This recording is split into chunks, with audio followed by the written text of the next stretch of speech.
Ini ada pertanyaan dari teman-teman mitra driver Grab. Saat mengantarkan barang tiba-tiba azan waktu sholat, ya. Lalu kita sebagai driver harus sholat dulu atau menyelesaikan orderan dulu karena itu juga amanah kan orderannya itu. Mungkin nganter barang atau mungkin nganterin penumpang. Mengingat barang tersebut sudah ditunggu pemiliknya dan penumpang tersebut juga sudah ada janji yang lain, pokoknya gitu. Nyuwun pencerahannya Gus gitu. Begini ya, ini kan fikih sosial ya. Saya jawab, ini memang harus pakai fikih, nggak pakai rasa. Saya ulang lagi, pakai fikih, nggak pakai rasa. Waktu sholat itu kan banyak ya, diantaranya maghrib dan isya, duhur dan asar, terus subuh sendiri. Ya, ben sampean belajar fikih, orang belajar tasawuf ya. Nah, kalau subuh itu tidak ada toleransinya kalau waktunya sudah tinggal 10 menit karena tidak ada jamak. Ya, tidak ada apa? Jamak. Sehingga misalnya kalau kamu ngojek waktu tinggal 10 menit ya harus sholat. Tapi kalau sekedar dengar azan ya, ini penanyanya kayaknya itu teman kamu, jadi fikihnya kayak kamu, gak jelas. Azan itu kan bukan akhir waktu sholat. Azan itu bukan akhir waktu sholat, tapi awal sholat.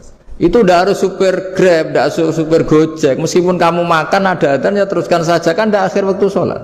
Anda menerima tamu, gendong anak, atau sedang nyupir, atau sedang bercengkrama sama teman. Kalau ada azan ya nggak apa-apa, misalnya diteruskan. Kan bukan akhir waktu sholat. Yang benar-benar harus ditinggalkan itu kalau waktu sholat misalnya tinggal 7 menit.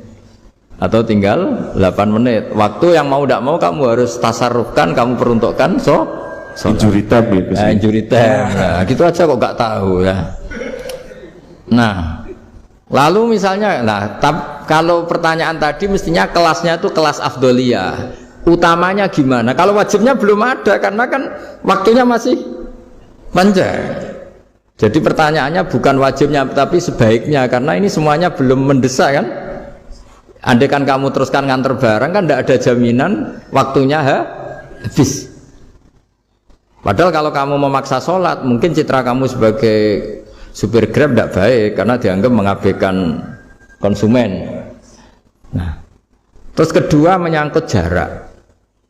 Oke, seperti itu. Nah, sekarang kalau pertanyaannya dibalik, makanya yang dibalik ini agak ribet. Waktu sholat tinggal 8 menit. Ada konsumen yang minta diantarkan saat itu.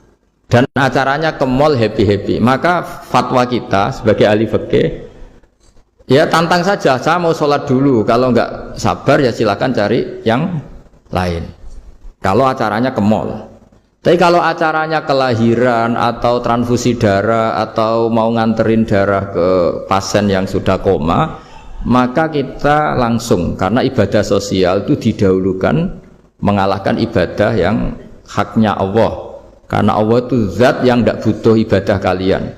Tapi kalau pasien ini kalau nggak nang kesampaian darahnya mati misalnya. Jadi kamarnya Allah lebih apian lah gitu. Makanya masyhur kalau dalam fikih hak Allah sama hak adami ini dimenangkan hak adami. Tapi bukan karena Allah kita kalahkan. Allah tidak butuh itu semua. Gitu. Jadi dikalahkan tapi bukan karena kalah, justru karena tidak butuh. Ya ibarat gini lah, Allah itu saking baiknya. Baiknya Allah kan pasti di atas orang tua kita. Itu pasti ulang lagi. Baiknya Allah pasti di atas orang tua kita. Orang tua kita saja baik, apalagi Allah. Misalnya orang tua kamu butuh uang 5.000. Adik kamu butuh uang 5.000. Adik kamu yang kecil atau ya. Kira-kira orang tua kamu itu nyuruh dikasihkan beliau apa adik kamu? Kira-kira saja. Ke adik kamu. Nah Allah itu saking baiknya. Hal yang terkait Allah, misalnya tadi sholat tepat waktu sama ibadah sosial itu disuruh ibadah sosial karena ini kalau nggak kesampaian transfusi darahnya atau apalah atau kamu dokter yang harus mengurus operasi waktunya tinggal 5 menit kamu harus ngoperasi pasien dulu karena Allah bisa menerima sholat kamu. Nah tak terangkan lagi ini fikih terus. Lalu sholat yang apa?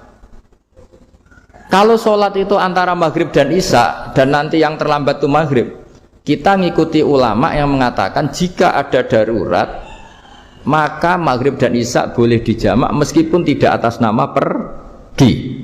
Kan jarak kamu kan tidak jarak masafatu qasrin. Artinya apa? Misalnya saya dokter, harus operasi, waktu saya tinggal 8 menit mau maghrib, ternyata harus ada operasi. Kalau saya nggak nangani, mati.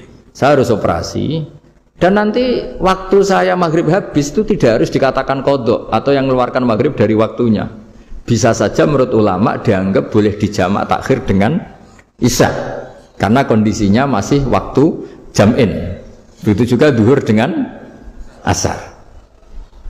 Tapi kalau waktunya itu asar, tinggal 8 menit, kemudian harus ada operasi, ya kita operasi. Waktu asar kita mundur sampai maghrib, namanya qadha yang dimaafkan Allah. Ya namanya tetap qadha karena asar nggak bisa dijamak dengan maghrib.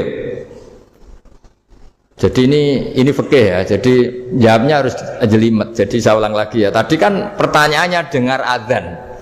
Kalau adzan kan waktunya masih panjang. Apalagi misalnya maghrib kan waktunya kan taruh saja ada waktu seperempat jam. Ternyata andekan kamu antar hanya butuh waktu 7 menit, kan nggak ngefek sama sekali. Saya nyanda.